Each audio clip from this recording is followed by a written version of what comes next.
Welcome back to the GBGuns Armory. It has been a while since I've done one of these videos.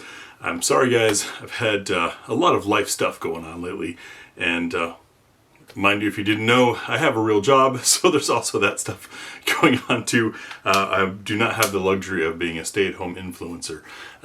All of this stuff is done in my spare time, but I tried to do a daily video for you here on the second channel. And I did that for about a year, I think, maybe a little bit longer, and then had to break the stream because, life got busy. But back to the point of the Armory series, have the Kimber R7 Mako Carbon Compact. This is a newer one. In fact, as of the time I'm recording this video, I haven't even published all the videos on the main channel yet, but the article, of course, over at the Depot has been live for some time.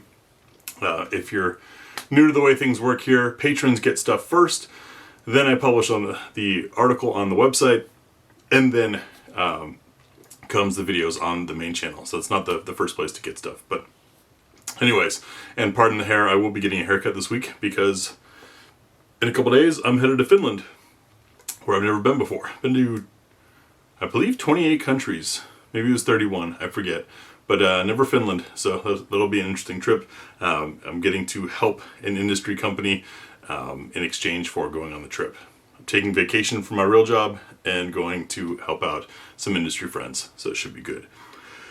On to the topic at hand, the Kimber R7 Mako Carbon Compact. Now you may recall the Kimber R7 Mako. That was a gun that I really wanted to get my hands on forever, and I had to wait till the price came down before I could afford one, because it, like this, has that weird ejection point and the closed top to the slide, because this is not a standard Browning action, it is the Bubitz improved Browning action.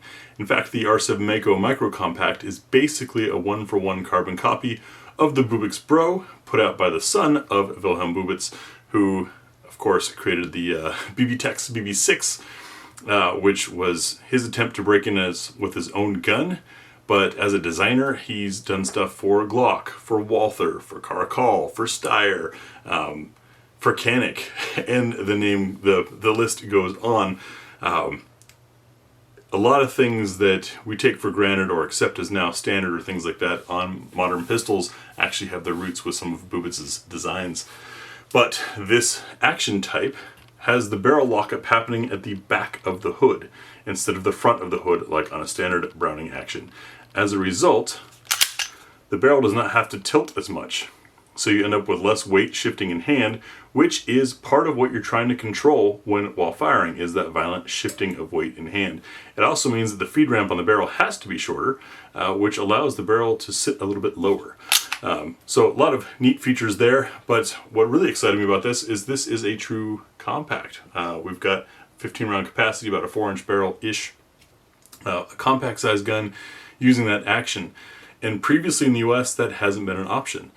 We had the BB-Tex BB6 bought after the company folded and then blown out. I've got one of them. There's reviews on the website and of course on the main channel of that gun. But it wasn't a commercial success, especially here in the US, where it was only available after they were already done. Then we had the Kimber R7 Mako Micro Compact, of similar things, but still it's a small gun. It's one of my favorites of the micro compacts in just standard form. They're all too small for me, but of them, that is a favorite. Then we had the Taurus TS9, which also uses this action type. However, that was never meant for the US market. Only a small amount of them was brought to the US market and sold. I believe they're all gone now. If you're curious about those, I also have an article and video on that. So this is a sustainable, available US market, made in USA, modernized BB6 in a way. And they've made a lot of improvements. That make it really not just, it's not a modernized BB6, I guess you could say, but it's the closest as you can get.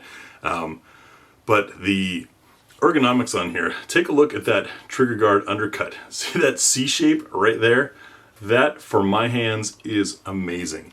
My middle finger rests in there so comfortably, and this nice high beaver tail tang back up in here feels comfy. The gun is just super comfortable to hold, great traction, The mag well works perfectly to trap my pinky out of the way of pinching it when slamming a mag in.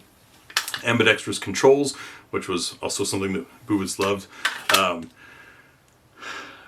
All of that, really great. What I don't understand about the gun is they're marketing it more about being carbon compact, and so that might be some of the stuff you're seeing, and that's because it's carbon impregnated polymer, which is stronger. I accept that.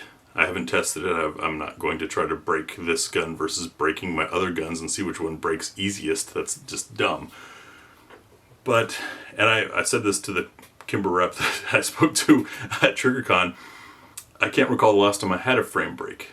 Like, when do we really need that stiffness for? Now, it is indeed stiff. Like, I cannot crush it in hand like I can many other guns. Make some flex. However, I think the drawback there is because it's a little stiffer, you're feeling more direct recoil. You're feeling more of the slam of when a slide hits home on the back end. That's transferring more into the hand. Very similar to if you've ever done an Icarus or Sharps Bros aluminum grip module on what was otherwise a polymer gun. You feel the difference in your hand. It's not painful. It's not annoying. It might be after 1,000 rounds in a day. I don't know if you're going to shoot that much, but you definitely feel more transfer, and those with more sensitive hands and wrists might feel that transfer and might find it to be a little less comfortable. It kind of feels like there's more recoil when technically there isn't. You're just feeling more of the recoil that was already there. But aside from that, the pistol is not inexpensive, which is kind of a bummer because I would love to see it really take off. Feature packed, optics ready. You got the awesome orange dot at night sight up front, which I love. Ergonomics are great. Ambi controls. The trigger's pretty good. It's nothing magical, but as I think I've proven enough times in videos, trigger doesn't matter so much as shooter skill. And you can hide some shooter skill with nicer triggers. But if you have higher skill, you don't need a nicer trigger. There's also something to be said for just learning your stinking gun. When I did that Glock Roundup comparison, the pistol with the worst trigger also happened to be one of my fastest times. And that's because the trigger doesn't hold you back. And here's my personal philosophy on trigger weights, because I know people love to get wrapped up around really specific weights. Can you open a doorknob? Like the turny kind? If so, if you can do that with, say, 3 fingers, you probably have the finger strength to work any trigger out there. Just think about it. There are so many things in life that require more than 8 pounds of finger pressure that we do daily without much issue. Now, doing that 1,000 times in a day, that might be something different. I don't know. I have yet to have a trigger really hold me back. Some triggers are more challenging. This one is not a challenging trigger. It's just not super light. It is, however, a nice short stroke. It's very definitive. It has a little bit of a creaky sound that in our review we kind of mocked. It sounds sort of like when Grandpa goes to get out of his old rocking chair. That first movement, that first, I think I'm going to get up, those creaks, that's what, let's see if we can get it here. I don't know if you guys heard it or not, but that's just the silly thing to mock. It might just be my sample. It might go away with more use, and I plan on putting more use through this gun. Those are more thoughts and feels. I know this hasn't been out for a long time, so chances are not as many of you have tried one yet. But if you have, please share your experiences in the comment section below. As always, my goal with this is to turn these into sort of the Reddit thread of where people go to talk about their experience with stuff.